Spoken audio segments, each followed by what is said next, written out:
सौम्या, मैंने तुम्हारे लिए नाश्ता बना दिया है, पहले नाश्ता कर लो फिर चली जाना। मुझे आपके हाथ का बेस्वाद खाना नहीं खाना। मेरी सहेली देविका बहुत अच्छा खाना बनाती है, मैं उसके यहाँ खा लूँगी। ओके माँ, बाय, मैं चलती हूँ। सौम्या के जाने के बाद मंजू अपनी बहू पर चिल्लाते हुए कहती है, बहू, तूने इतनी बुरी चाय बनाई है, इससे अच्छा तो तू जहर पिला देती, कम से कम वो मीठा तो होता। अगर मेरे बस में होता तो चाय की जगह जहर ही दे देती। कुछ कहा तूने? अब नहीं माँ जी, मैं दूसरी चाय बना देती हूँ। रहने दे, मैं जा रही हूँ अपनी बहन के घर, तो घर का सारा काम करके रखना, शाम तक आ जाऊंगी। और हाँ, रात के खाने में कुछ अच्छा बना लेना। मंजू अधीरा पर हुक्म चलाकर चली जाती है। अधीरा बड़बड़ाती हुई किचन में जा रही होती है कि तभी समर्थ वहां आ जाता है। अधीरा, नाश्ता लाओ जल्दी से, ऑफिस के लिए देर हो रही है। क्या करोगे नाश्ता करके? किसी को भी मेरे हाथ से बना खाना पसंद नहीं आता, आप भी बाहर ही कर लेना नाश्ता। लगता है माँ और सौम्या ने फिर तुमसे कुछ कहा है, तभी तुम्हारा मूड इतना खराब है। तुम माँ और सौम्या की बातों का बुरा मत माना करो। मैंने माँ के खिलाफ जाकर शादी की है ना, इसलिए वो तुमसे कुछ उखड़ी उखड़ी रहती है। लेकिन मुझे पता है, जिस तरह तुमने मेरा दिल जीत लिया, उसी तरह तुम माँ और सौम्या का दिल भी जीत लोगी। बातें बनाना कोई आपसे सीखे। अब आपको ऑफिस के लिए देर नहीं हो रही? हो तो रही है, लेकिन सोच रहा हूँ सौम्या और माँ घर पर नहीं है, तुम दिन भर अकेली घर में क्या करोगी?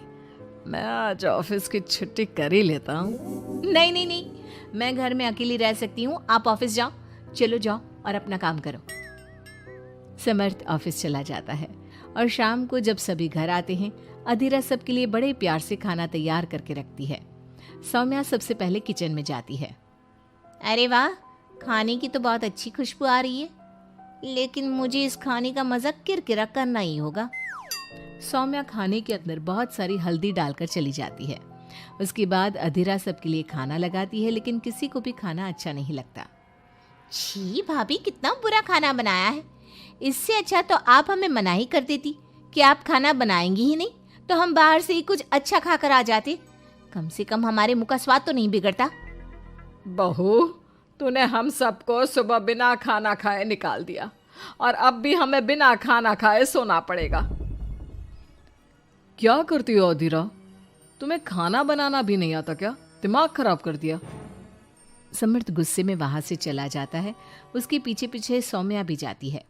भैया, हमने आपसे कितना मना किया था कि इस लड़की से शादी मत करो मत करो, लेकिन आपने हमारी एक नहीं सुनी। आप मेरी सहेली देविका को तो जानती हो ना, सुंदर होने के साथ साथ हर काम में माहिर है। सौम्या देखो, मैं वैसे ही परेशान हूँ, तुम मुझे और परेशान मत करो, जाओ यहाँ से। सौम्या ने समर्थ के दिल में अधीरा के लिए नफरत डालने की कोशिश की।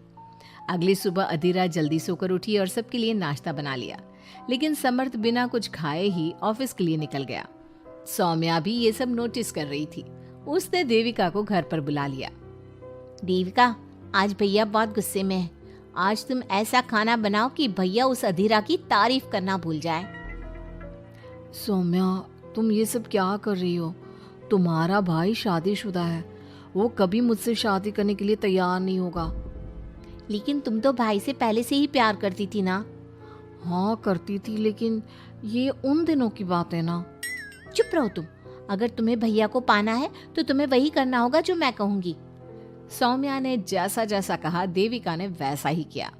देविका ने बहुत ही स्वादिष्ट खाना बनाया। शाम को सभी लोग इकट्ठा हुए और सबने एक साथ मिलकर खाना खाया।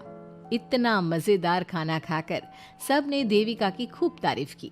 समर्थ ने अपनी पत्नी को ताना देते हुए कहा, अधीरा, देविका ने कितना अच्छा खाना बनाया है, तुम्हें देविका से खाना बनाना सीखना चाहिए। अब तो ये रोज की बात हो गई। सौम्या हर बार देविका को अपने घर बुलाती और किसी न किसी बात पर अधीरा को शर्मिंदा करती। सौम्या अपने भाई की बात देविका से कराने लगी। अब समर्थ भी देविका से प्यार करने लगा। सौम्या ने अपने भाई से कहा, भैया, आपको देविका पसंद है ना? अरे, तुम ये क्यों पूछ रही हो?